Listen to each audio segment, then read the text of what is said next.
Welcome to the cozy village of Peaceville.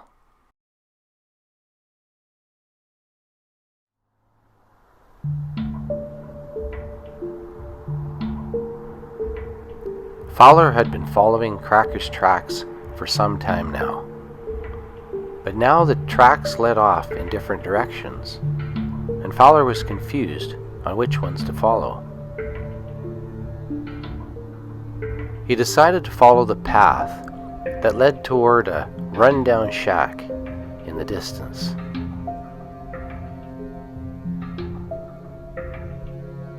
As the fog clears, Fowler moves closer to the shady shack.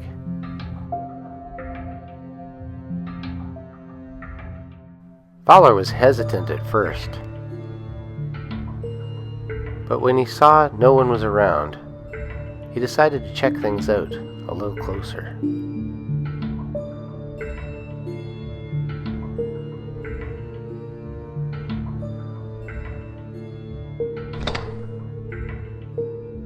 The door opened easily into a dimly lit room.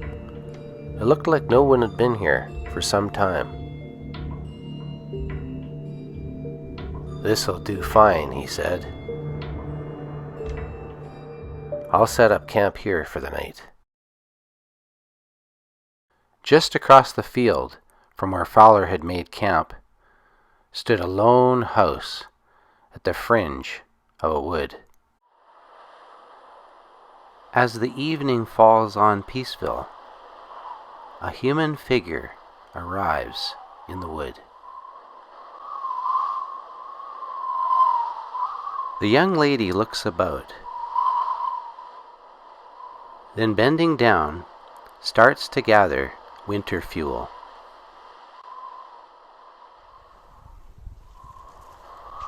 Not far away, a familiar figure also enters the wood and descends into the Ville. With fingers numb from cold, the young lady tied up her bundle of sticks and continued down the trail.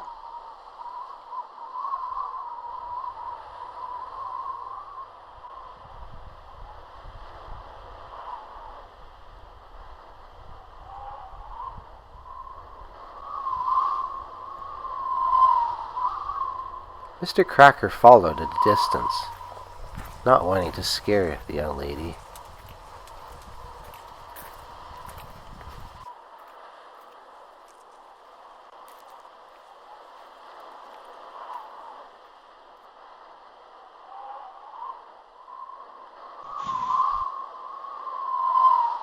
These dried berries would go great with tomorrow's breakfast, she thought. Mr. Kracker slowed so as not to startle her. "Hello there." You're not from Peaceville, are you? "No, I come from another land. I'm here to visit a friend of mine, Tristan. Do you know of him?" Yeah, he's a neighbor of mine. He lives over there. "Thank you. I might have walked right past him in this fog. Name's Mr. Kracker." My name's Brooke. "Nice to meet you, Brooke. I best be going before it gets dark. Take care of yourself. It's cold out here." Bye.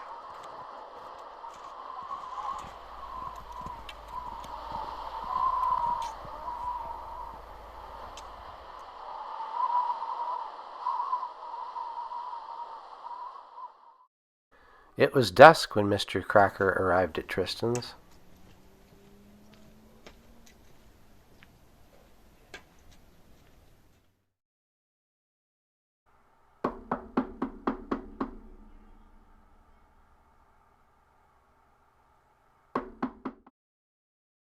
Oh, hi. Can I help you?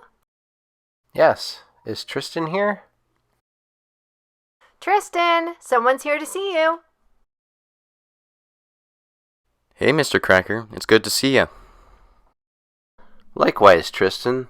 Nice to see you back safe and sound. Come on in. We have a lot to catch up on. Watch your step. Don't worry about your shoes. You can take them off in the mudroom. It's right over here.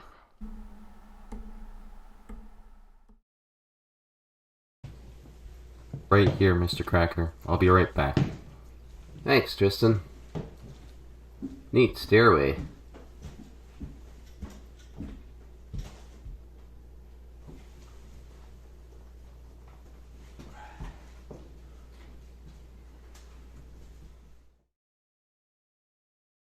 Boy, those are pretty steep steps. Ever fallen down before? I've slipped down them a couple times. Thankfully, I haven't hurt myself, though. That's good. Anything new and exciting on the adventure side? I've been exploring the caves on the north side of the island, and I found a tunnel system that goes underneath a great lake. That's interesting. I'll have to check that out. It could be another way off the island, if I can't find a slider. Have you heard back from Mr. E yet?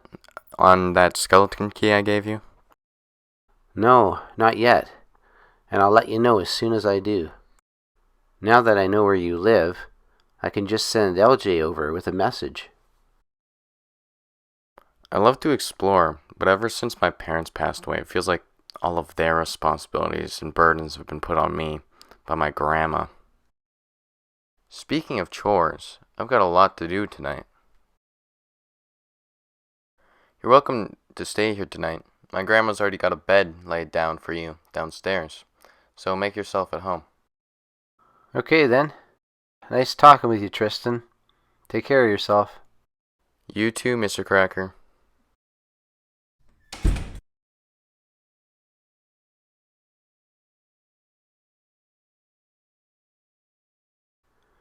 As Mr. Kracker stepped into the living room, he looked around. This was much different than the forest cabin he was used to.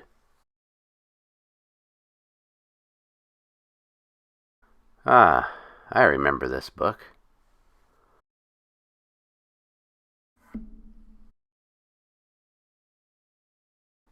Oh, who do we got here?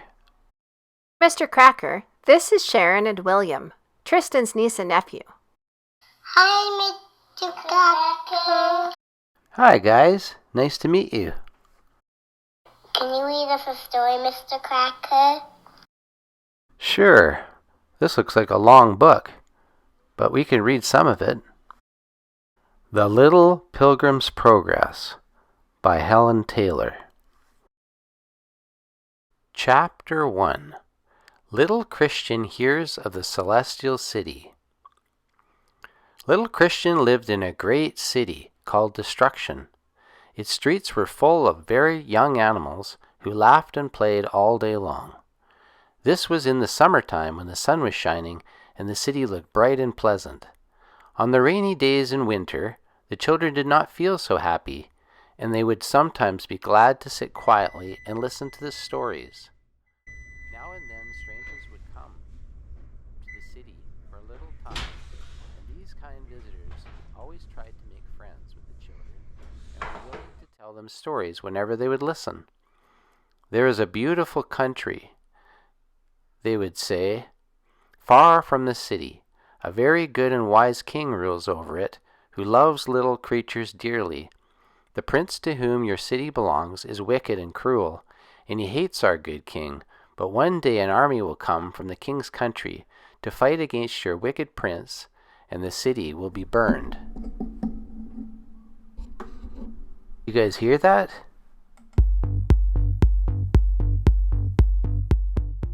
Something's out there. I'm going to get a flashlight.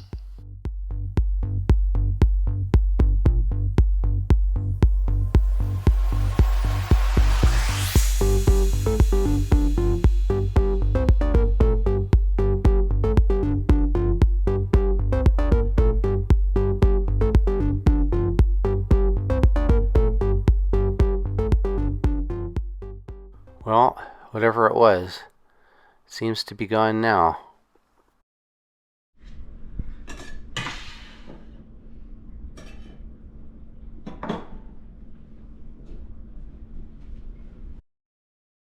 Cookies are ready. Wow, look at those. Thanks, Grandma. I hope you like them. Let's take a break, guys, and have a cookie. You like cookies, right? Yes. Well, what do you think?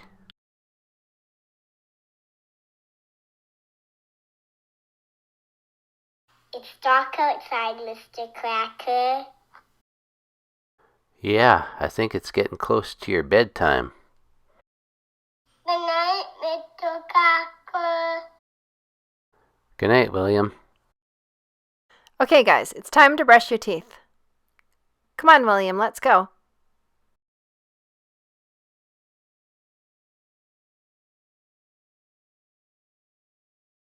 Your tea's ready. Thank you, Grandma. Yeah, I get called Grandma a lot around here. But my name's Cecilia. Cecilia Fain. Nice to meet you, Cecilia. I don't tell too many people my full name, but officially it's Chris. Christopher Kracker. Your grandson sounds like he's a busy boy. He's been telling me what he's been up to lately. Yeah, I worry about that boy. He's been having dreams about this Fowler character. He's been having a hard time sleeping at night. Fowler. Always a problem. This is great tea, Cecilia. It tastes familiar. I really like this kind of tea. It's one of my favorites. It's made from the herbs of the shore of Great Lake. Well, it's been really nice talking with you, Cecilia. I'm going to head to bed now. It's been a long day. I'm pretty tired. Good night. See you in the morning.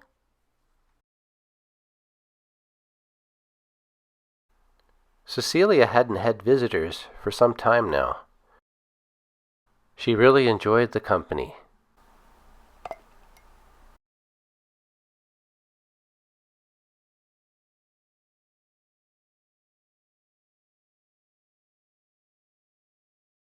Goodbye, Cecilia.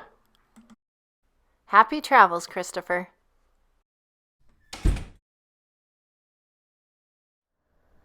Mr. Kracker headed toward the northern cliffs of Neutral Isle. No sooner had Mr. Kracker left Tristans' house than Fowler left the shady shack. In the light of morning, Mr. Fowler quickly found Mr. Cracker's footprints and followed them down into the Ville.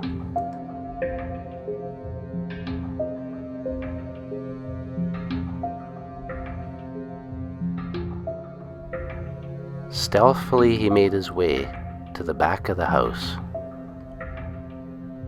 walking silently through the powdered snow.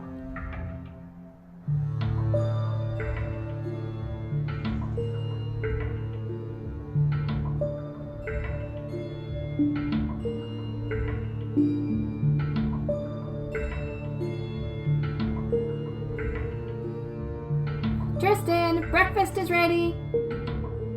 I'll be right down, Grandma.